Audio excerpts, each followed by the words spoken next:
नमस्कार दोस्तों, स्वागत है आपका टीन इंडिया पर। तो चलिए देश और दुनिया की महत्वपूर्ण खबरें देख लेते हैं फटाफट। राहुल गांधी ने लोकसभा में आरोप लगाया कि विदेश मंत्री एस जयशंकर कई बार अमेरिका गए ताकि पीएम मोदी को डोनाल्ड ट्रंप के शपथ ग्रहण का निमंत्रण मिल सके। इस पर जयशंकर ने पलटवार करते हुए कहा कि यह बयान झूठा और राजनीति से प्रेरित है।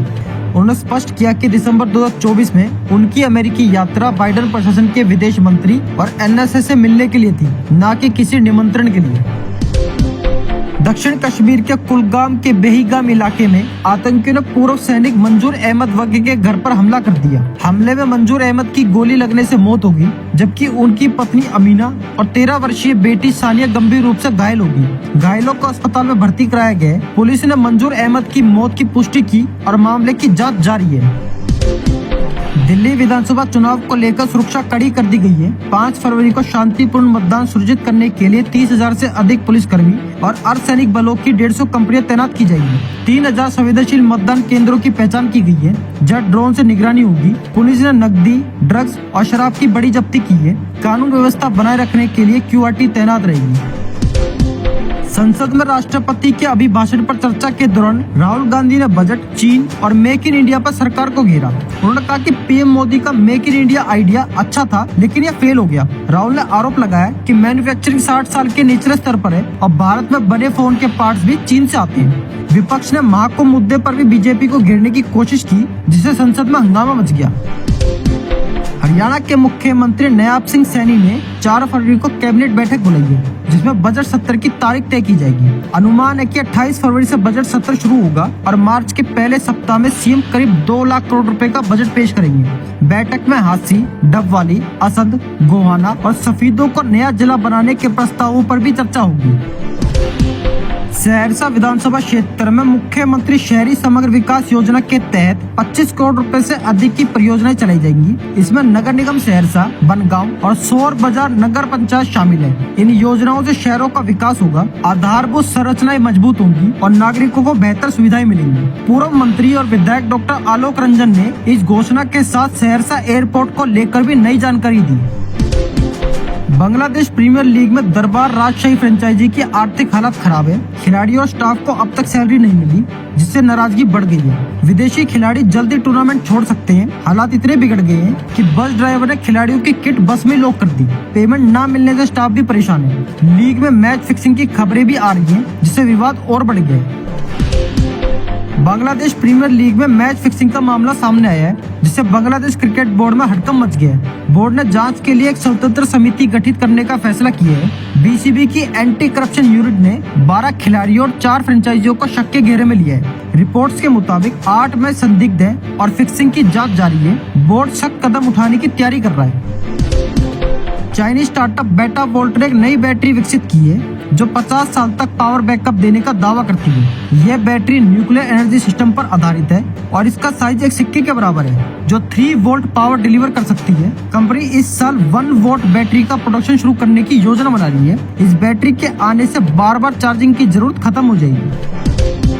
बिहार विधानसभा चुनाव से पहले पूर्व मुख्यमंत्री जीतन राम मांझी ने अपनी पार्टी हिंदुस्तानी अवाम मोर्चा के लिए 20 सीटों की मांग की है। उन्होंने कहा कि अगर पार्टी को 20 से अधिक सीटें नहीं मिलती तो चुपचाप नहीं खड़े रहेंगे। मांझी ने कहा कि उनकी पार्टी का लक्ष्य मजबूत बनाना है, ताकि प्रधानमंत्री मोदी और मुख्यमंत्री नीतीश कुमार को मदद मिल सके। श्री राम जन्मभूमि मंदिर के मुख्य पुजारी आचार्य सत्येंद्र दास को ब्रेन हेमरेज हुआ है और उनकी हालत गंभीर है। उन्हें लखनऊ रेफर किया गया है। आचार्य को अयोध्या के श्री राम अस्पताल में भर्ती किया गया था, जहां CT स्कैन में 17 स्थानों पर खून के थक्के पाए गए। डॉक्टरों ने बताया कि इलाज के बाद उन्हें लखनऊ भेजा गया है। अयोध्या के साधु संत उनके स्वास्थ्य लाभ के लिए प्रार्थना कर रहे हैं। बिहार विद्यालय परीक्षा समिति उन विद्यार्थियों के लिए अप्रैल या मई में विशेष परीक्षा आयोजित करेगी जो विभिन्न कारणों से इंटर परीक्षा से वंचित रह गए थे। इन परीक्षार्थियों के लिए मार्च में ऑनलाइन आवेदन लिया जाएगा। बोर्ड ने सुनिश्चित करने के लिए कहा है कि परीक्षार्थी 1 घंटा पहले परीक्षा केंद्र पहुंचे, ताकि उन्हें प्रवेश में कोई परेशानी न हो। संसद में राहुल गांधी ने केंद्र सरकार को बेरोजगारी और अन्य मुद्दों पर घेरा। उन्होंने कहा कि मोदी सरकार में बेरोजगारी बढ़ी है और इसके लिए कोई ठोस कदम नहीं उठाए गए। राहुल गांधी ने जातिगत जनगणना को लेकर भी बात की और कहा कि इससे बदलाव आ सकता है, क्योंकि देश में करीब 55% OBC है। केला कुछ लोगों के लिए हानिकारक हो सकता है। किडनी रोगियों को पोटेशियम का सेवन सीमित करना चाहिए। अन्यथा हाइपरकैलेमिया हो सकता है जो हृदय समस्या पैदा कर सकते हैं। थायराइड या पीसीओएस जैसी स्थितियों वाले लोगों को भी केला नहीं खाना चाहिए। कुछ लोग केले से एलर्जी या माइग्रेन का सामना कर सकते हैं। पोटेशियम से भरपूर खाद्य पदार्थ कुछ दवाओं के साथ नहीं खाने चाहिए। नई रिसर्च में खुलासा हुआ है कि माइक्रोप्लास्टिक जो शरीर के विभिन्न अंगों जैसे लीवर, किडनी और पेट पर प्रभाव डालते हैं, वे दिमाग पर भी नकारात्मक असर डालते हैं। ये छोटे प्लास्टिक कण शरीर में सांस लेने या खाने से प्रवेश करते हैं और त्वचा पर जमा होकर इन्फेक्शन का कारण बनते हैं। यह प्रदूषण हमारी सेहत के लिए गंभीर खतरा बन रहा है। दिल्ली विधानसभा चुनाव 2025 के प्रचार के आखिरी दिन अरविंद केजरीवाल ने दावा किया कि उनकी पार्टी आपको 55 सीटें मिल रही हैं। उन्होंने कहा कि अगर महिलाएं जोर का धक्का लगाती हैं, तो ये संख्या 60 तक पहुंच सकती है। केजरीवाल ने दिल्ली वासियों का धन्यवाद करते हुए कहा कि उन्हें जबरदस्त समर्थन मिला है। आईपीएल 2025 से पहले राजस्थान रॉयल्स के स्टार खिलाड़ी संजू सैमसन को चोट लग गई है। उनकी तर्जनी उंगली में फ्रैक्चर हो गया है, जिससे वह करीब 1.5 महीने के लिए क्रिकेट से दूर रहेंगे। यह चोट इंग्लैंड के खिलाफ T20 सीरीज के आखिरी मैच में लगी। संजू अब रणजी ट्रॉफी से बाहर हो सकते हैं और नेशनल क्रिकेट अकेडमी में रिहैब करेंगे।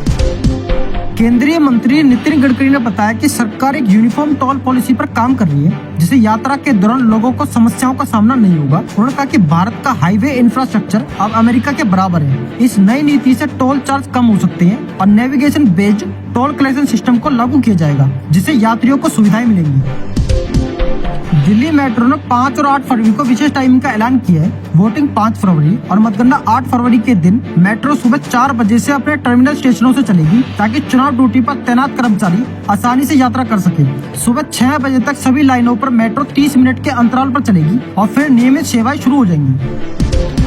रजनीकांत की फिल्म कबाली के निर्माता केपी चौधरी का निधन हो गया है। उनका शव गोवा के सियोलिम गांव में किराए के घर में फांसी पर लटका पाया गया। 44 वर्षीय केपी चौधरी तेलुगु सिनेमा के कई बड़े प्रोजेक्ट का हिस्सा रहे थे। पुलिस ने मामले की जांच शुरू कर दी है और प्रारंभिक जानकारी के अनुसार वे पिछले 7 महीनों से अकेले रह रहे थे। फटाफट बुलेटिन में आज बस इतना ही। मिलते हैं अगली वीडियो में। अगर आपको वीडियो पसंद आई तो उसे लाइक करें, शेयर करें, चैनल को सब्सक्राइब करना ना भूलें। धन्यवाद।